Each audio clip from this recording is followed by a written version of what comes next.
Smokey, you said it. Big 12 Media Days. There are 14 teams in the Big 12, and I should do top fives on how they should for all 14. Now, as we get further down the list, away from maybe Baylor, and we did Oklahoma State on Friday, I skipped over Baylor because I wanted you guys to be here for that one, both. And so we did Oklahoma State on Friday. We'll do Baylor today. As we get further down the list, there's going to be more things like, pray a lot about doing this, find some sort of actual wizard to cast a spell on the rest of the league. But I will continue on with top five things Baylor must do to win the Big 12. Number 5. I pressured you to finish. You didn't did. You did. All right, good. Number 5, go at least 7-1 at home. They have 8 home games. If they do this, and I know that some of these are not, one of these is a non-conference game, but that means to me that you've got a team that has beaten 2 of the 3 of Tech, Texas, and Utah, which are 3 very tough home games that they will have. Also you have Texas State and LIU in there as 2 non-conference games, and Utah's not a conference game. But I think that if you're really going to roll through, you need to be 7-1 at home, or at worst 6-2, which one of those 2 being Utah. I don't, Craig, do you recall off the top of your head, maybe somebody in the chat, what Baylor's best record has been at home since they opened up McLean Stadium? I have no idea. I don't either. Yeah. In 14. And there might have been multiple years where they ran the table, but they've been good there. And I say that because even though they only have 4 road games, one of them is in Manhattan, and one of them is in Fort Worth, where... Well, the game at TCU could be in Hearn. I mean, it wouldn't matter. So those are 2 places that are going to be tough to lose. And when you get past 2 to 3 losses in this league, it's going to be harder and harder to win the league. Yeah. So that's why... Or play for the championship. Yeah, or play for the championship. That's why I say you got to pretty much, only lose 1 at home if you can. Okay. Yeah, I hate to do this, but the math's a little funky here because not all 8 of those games will be Big 12 games. No, and I said to win the Big 12. I said that, but right. I'm just saying if the goal is to win the Big 12, it doesn't really matter what they do against Utah and Long Island and all that. So the record could be slightly different is all I'm saying. They don't have to go 7-1, but whatever in one Big 12 wise to win the conference. So that's 5. So they need to go 4-1 at home to win the Big 12 potentially. And yeah, that sounds about right. They go 4-1 there. I mean, they still got to go, like you said, win 4 games on the road, or some combination of those 4 games on the road. They're going to have to, at worst, split those. If not, go 3-1, something. I mean, much worse. Then if you lose a couple games at home or a couple games on the road, then you have to almost be unbeaten on the opposite side of that because you start getting into 3-loss territory, and that's that. That you're playing with real fire and might need some help along the way. So, yeah, I mean, they've got to take advantage of the home games. That's the whole, big coup of their schedule is having as many home games as they do, 8 out of the 12. So, bottom line is to be a good team, yeah, they have to take advantage of that and really perform well in front of their home crowd.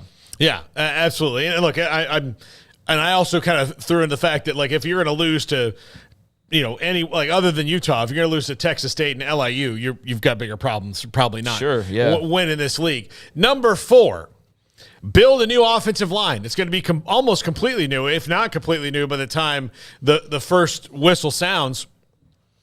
Against Texas State on September 2nd. They have a very good elite offensive line coach in Eric Matteos, who is well thought of around the country, but it is hard to build that continuity among five starters alone, not to mention 7 to 8 guys, so you have some depth and you don't really miss a beat when there are injuries, because there will be injuries to whatever degree. They like the guys that they have, but they've only had 15 spring practices together, and then how many practices they'll have between August 3rd and September 2nd to build that continuity along the offensive line. It's difficult to do, and you're going to be facing teams that have had a lot more time and experience together along their defensive lines and better offensive lines on the other side of the ball that you're playing. So this is very key to them to get this right in a hurry. I get the feeling, I had one short conversation with him, I think, during the spring. I get the feeling that he kind of likes his group. They're all kind of coming from different directions, and last year's team had so many people back, and yet it just did not work out as far as consistency.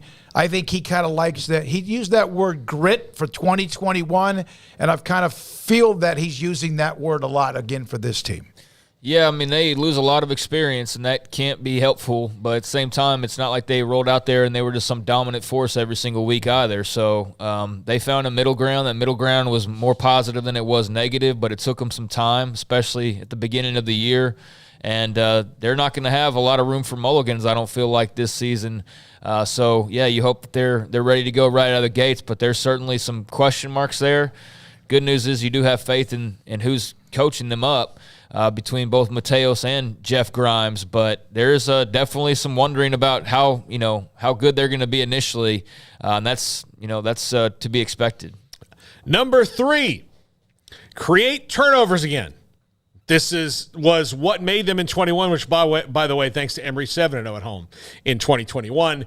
They've got to create the turnovers again. They've got to get that excitement going. Their 2 best years on defense that we've ever seen them have, in 19 and 21, they were taking the ball away at a ridiculous pace. They need to do that again, and that's a huge question whether this defense is just a new group can do that, but Matt Pallage certainly will emphasize that. I mean, every defensive coordinator does, but that is what's going to get them their soul back on defense, is being that kind of physical and creating those turnovers like they did in 2021.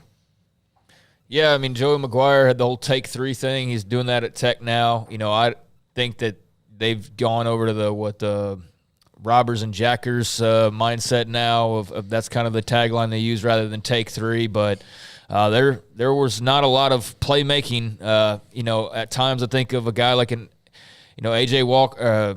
Was it not Al Walcott, but AJ McCarty had the pick 6 against Tech. He's not even on the roster. Al Walcott had the pick 6 against Ole Miss. He's not on the roster. Christian Morgan made some disruptive plays. He's not on the roster.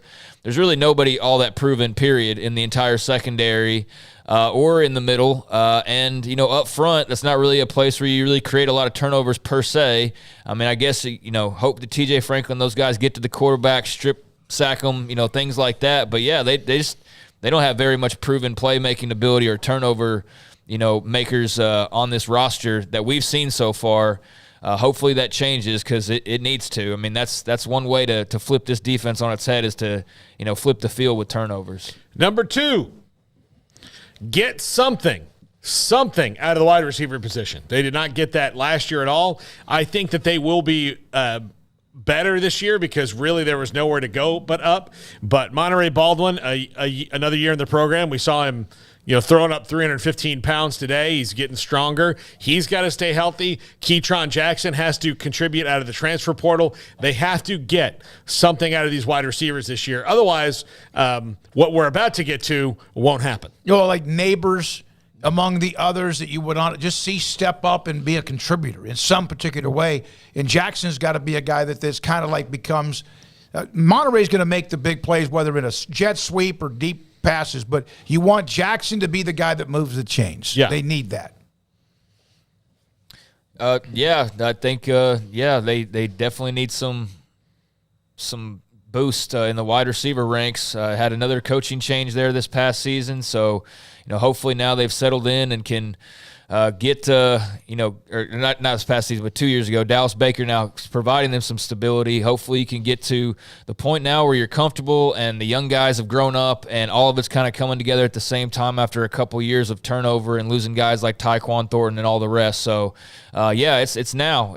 There's no you had to grow up. There's no, we had to change coaches. Like, you've done all those things, so it's time to lace them up and play ball, and they desperately need their wide receivers to do that. Yep.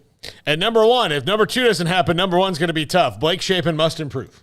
And I think everybody, it's the most important, obvious thing, but yeah, he's got to play better than he did last year. He has to make, he has to pick the right time to make those risky plays. He's got to, not slide when you need a third down late in the game against TCU. You've got to, he's just got to be better. He's got to be a better leader, and it appears that they've made an effort to do that. But again, that's something that has to be seen, once they start the season against Texas State. Yeah, Aranda spoke about him at Big 12 Media Days and mentioned how he's taken all this on. I wanted to see it happen. They're going to find out very quickly when they play Utah, not just Blake Shapen, but everything about Baylor football. They just need him to be able to put the team on the back on occasion and get something done. No matter how his career ended at Baylor, Charlie Brewer did that many times. The defense surely didn't hurt. Bohannon did that a few times, and the defense surely didn't hurt. And you'd like to see some of that from Blake Shapen. Yeah, he's simply got to get better. I don't think that this would, be anything but the top question for pretty much anybody who's following along with Baylor. I mean, this is the question. And, the thing of it is, people who would go ahead and make the call right now, I would have already benched him. Okay, and you watch Sawyer Robertson play how much? And you know for a fact he's better. Why? Because he's just a different guy. Like, I hate that whole argument of, well, he's had his chance. Like, you don't know if the next guy's that much better, do you? Everybody wanted Charlie Brewer out of town. Is Blake Shapen hands and shoulders above Charlie Brewer as a football player? No, he's not. I wouldn't say so. So, yeah, I mean, you better hope that it works out because you never know what's behind door number 2, even if you think that, eventually the prize behind door number 2 is going to be pretty good.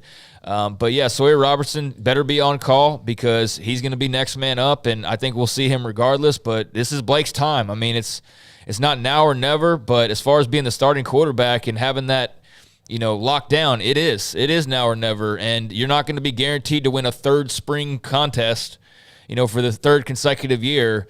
So, if he wants to make this his team while his eligibility is still in play, then he's got to lock it down early on this year and keep